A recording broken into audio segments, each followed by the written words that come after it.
All right, so let's work on some examples. We work on a problem involving right triangles with integer sides. But before this, let's see how we apply this parameterization. Let's see this in action, so to speak. It gives us an idea of how these triangles look like. So let's see. B is larger than or equal to 1. A is strictly larger than B, so A is larger than or equal to 2. Maybe I should make a list or a table with some of these triangles. Which may be a good idea if I work on a problem on an exam or on a homework and they ask me about this. I just state the general theorem and then I work with my numbers. A, B, make a table, possibilities, A and B. X being A squared minus B squared. Another column, let's say Y, being 2AB. Another column, Z,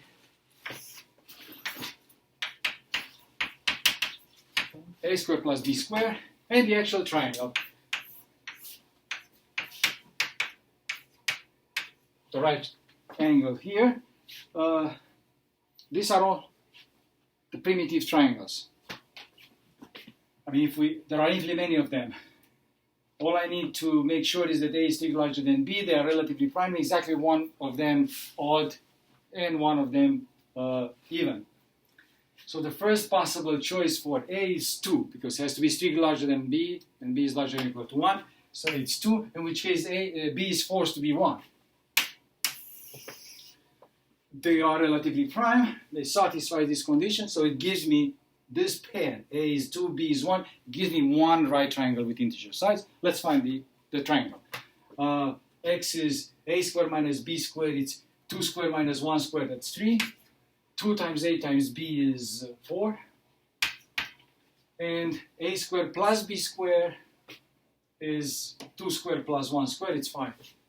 This is the one we noticed earlier.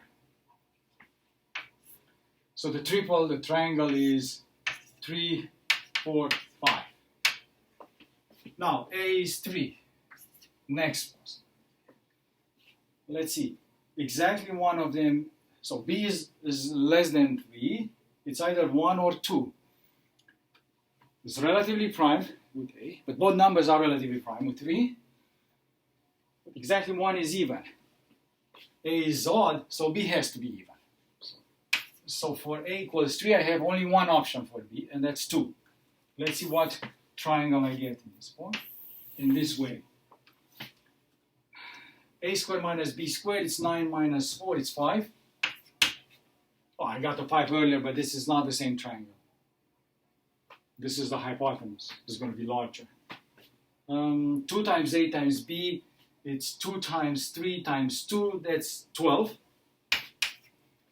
And A squared plus B squared is 9 plus 4 is 13. So the triangle. Let's just write it as a triple here. 5, 12, 13 is the right triangle with integer sides. Let me check Pythagoras theorem. I don't need to because we checked this in full generality earlier. But just in this case, this square is 25. So 5 squared is 25. 12 squared is 144. 13 squared is 169. 144 plus 25 is indeed 169. Okay. So this is like the second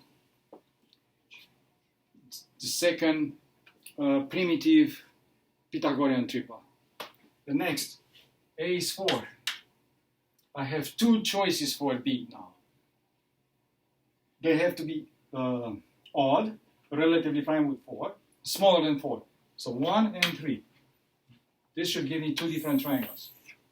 Let me see. Exactly one of them even, yes.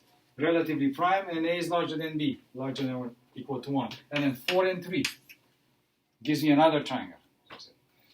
Let's see what the sides are. A squared minus B squared, 16 minus 1, 15. 2 times A times B is 8. 70. So, of course, sometimes y is larger than x, sometimes x is larger than y, doesn't matter. Z is always larger than each one of them. And it says 16 plus 1 is 17. This is our triangle. 15, 8, and 17. 4, 3. 4 squared minus 3 squared is 16 minus 9 is 7. 2 times a times b is 8 times 3, 24. A squared plus b squared, 16 plus 9, 25. So we get a new triangle. 7, 24, 25. And so on. We can continue this list for as long as we want.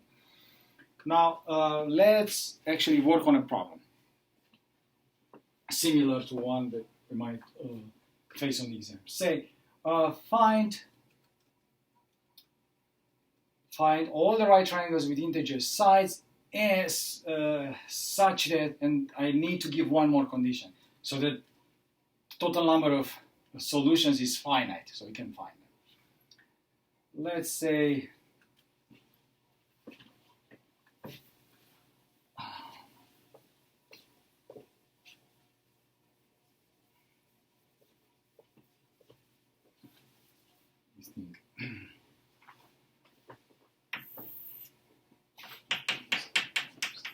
find all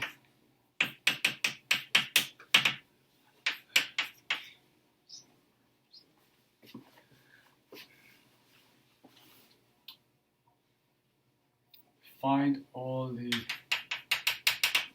right triangles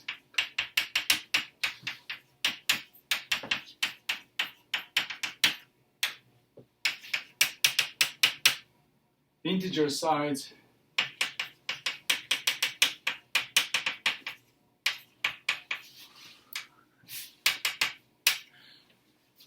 and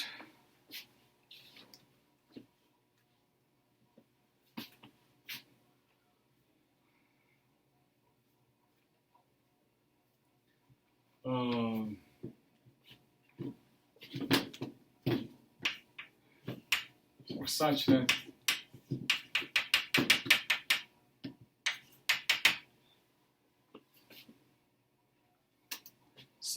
the largest side has length. We don't care whether it's inches, meters, miles, doesn't matter. Forgetting about the actual unit. As an integer number, what the integer number, the length is, like or 5 as we saw before, 3, 4, 5, or 5, 12, 13, then 13 was the largest. Or let's say something larger than what we've seen so far. Let's say has length 65. All right, let's see. Find all the right triangles. They don't have to be primitive. Regardless what the problem is, it's going to look like this. Say, and the condition. The condition is not the same, but whatever the condition is, I try to write it in terms of my main parameters. What are the main parameters? D, A, and B. A and B. Because D is independent of the rest, and then A and B determine the three numbers X, Y, and Z. So I work with these numbers D, A, and B, and whatever the condition is in the problem, and of course we'll see this in, prepare or review of it for exam 3, and also when we take a final exam, the same type of questions same type of question will appear again. Find all right triangles with integer size, and another condition, which will be different.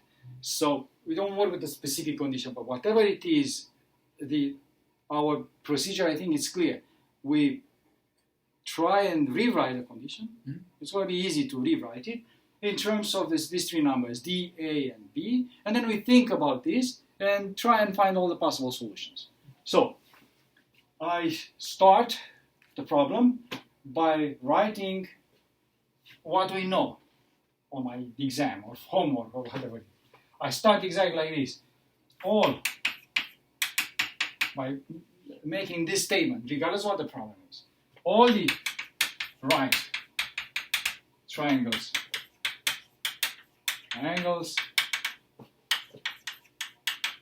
with integer size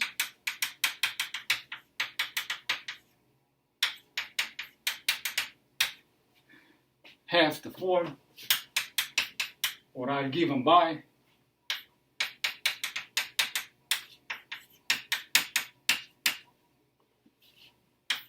make a picture, the triangle, so that the grader can see d times x, d times y, d times z.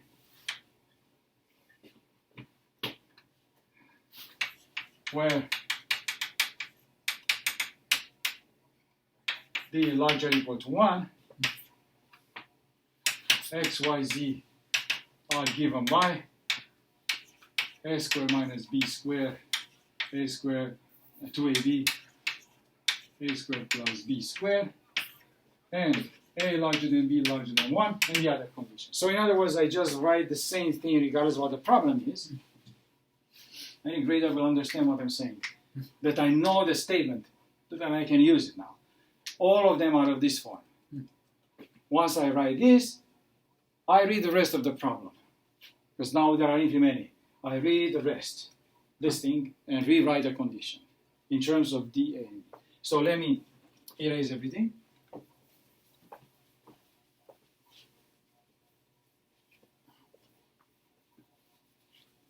Except for the picture I have there. Let's see what the condition is in this case. The condition was that 65 that I erased. It was 65, but it was the largest of the three sides of the triangle. This is a triangle. Is d times z. So d times z is equal to 65. I rewrite it in terms of d, a, and b. So d times a times d times a squared plus b squared is equal to 65.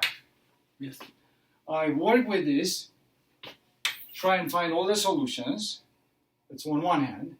On the other hand, I start creating a table. Like this. What's important for me in this problem? I think A and B, definitely, and D. D first. I put D, A, and B. Of course, X, Y, Z, because I need to compute them to give the triangle, X, Y, Z. Before X, Y, Z, if I see in a problem that this relation, I don't have an A squared plus B squared. Suppose I have an A plus B, a simpler one. A plus B instead of, I'm going to D times A plus B. I put an A and a B. Why don't I make a column with A plus B? Because it's relevant in my case, in that particular problem, just to help. In this case, there's no need because A squared plus B squared is the quantity of interest, and I have a column for it because that's Z. So X, Y, and Z given by those formulas. And then a triangle. D times X, D times Y, D times Z. That's the triangle. That's my answer to the problem, the triangle. And the triangles, if there are several solutions, I don't know how many solutions, but there are only finally many solutions. The largest side is 65. Sooner or later, there are just a few possible triples of numbers, all of them less than 65. So immediately they will become that. But hopefully there are a couple of solutions. So then we don't work for nothing, so to speak, and get no solution. All right.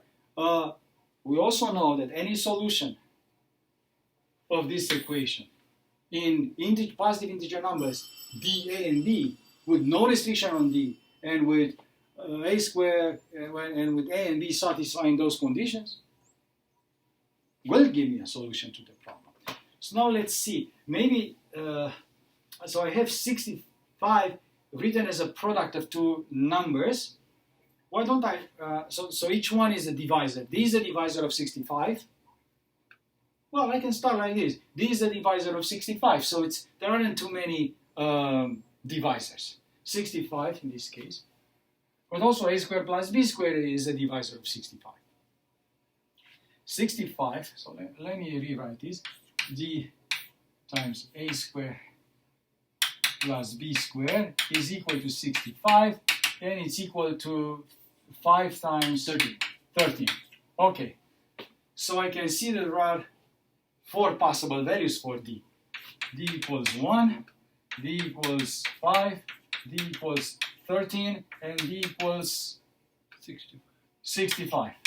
When this 65 is the easiest, because then it means that a squared plus b squared is 1, so that the product is 65. But this cannot have solutions, because our a is at least 2. So this number it cannot be 1. So no solutions here.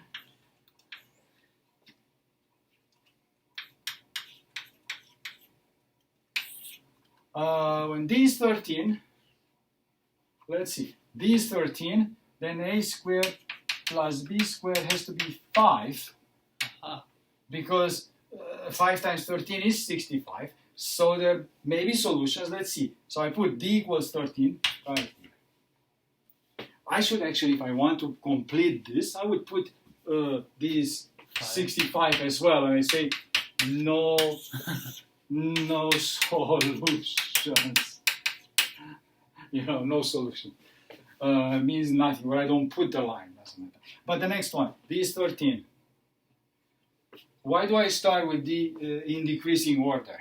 I start with the easiest cases, because d large means a squared plus b squared small, so I have few solutions. D small means a squared plus b squared is large, so then it may be more work to do. I don't know. We'll see. If I really work under some time pressure, and I don't have time to solve the entire problem, at least I want to come up with one solution, or 2. I want some generous, say, partial credit, you know, for this. So that's why I look where it's more likely to find solutions. Okay, d is 65, no solutions. D is 13. A squared plus b squared is 5, and a squared plus b squared is z, and it's 5. But a is larger than b. This forces a to be 2 and b to be 1. 2, 1, and now we know what this means. That x is a squared minus b squared, that's 4 minus 1 is 3, and it is 2 times ab, and that's 4. So what is the answer in this case? I have to multiply by d. You see, this is the actual triangle, not x, y, z. So d times x, d times y, d times z is the triangle. 39. Make a B triangle here. It looks like this. This is 65, because it's 13 times 5 is 65, as it should be. And the other one is 13 times, not times this, times x. Where is x? Times 3? 39. 39, yes. 39, and 13 times 4 is 52. 52. Yes. Or if I write it in the form of a triple, it's going to be 39, 52, 65. But depends what the problem asks. If the problem says write the triples, then I write it as triples. It's 3 numbers. If the question is find the triangles, it doesn't take more than 2 seconds to draw a triangle like this and put the sides on it. Doesn't matter. Next, d is 5. 5. Then in this case, the other one, a squared plus b squared, has to be 13.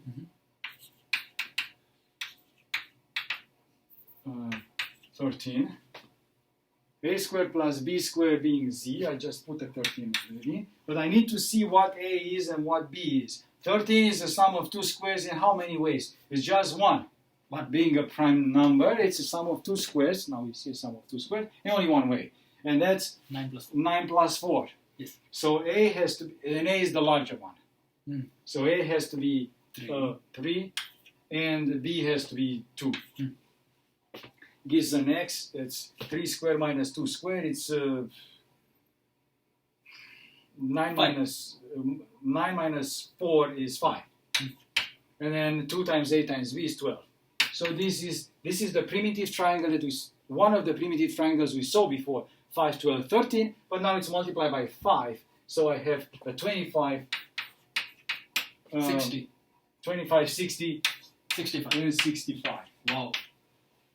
I didn't know this in advance, but indeed there are 2 different triangles that have the same large triangles with integer sides, the same hypotenuse, the same length for it, 65. And the last case is d is 1. Now if d is 1, let me remove everything else here. I don't know how many solutions I have, but our level d is 1. And this means a squared plus b squared is equal to 65. 8 squared plus 1 squared. 8 squared plus 1 squared. And 7 squared plus 4 squared. There could be more solutions. Yes. A squared plus 1 squared is 64 plus 1 is 65. 49. 60. All right. Let's see. First of all, how many solutions do you expect to have? Taking into account that 65 is actually not a prime, it's a product of 2 primes. For a prime, we saw that there is only one solution. We have this theorem, but when you multiply 2 numbers, we remember that there were 2 different ways when the same product of 2 numbers we can write as a product, as a sum of 2 squared. So there will be 2 solutions in this case. But if I have time, I just check all the possibilities. So 65. So let me see. The sum of 2 squares. 65 is 64 plus 1.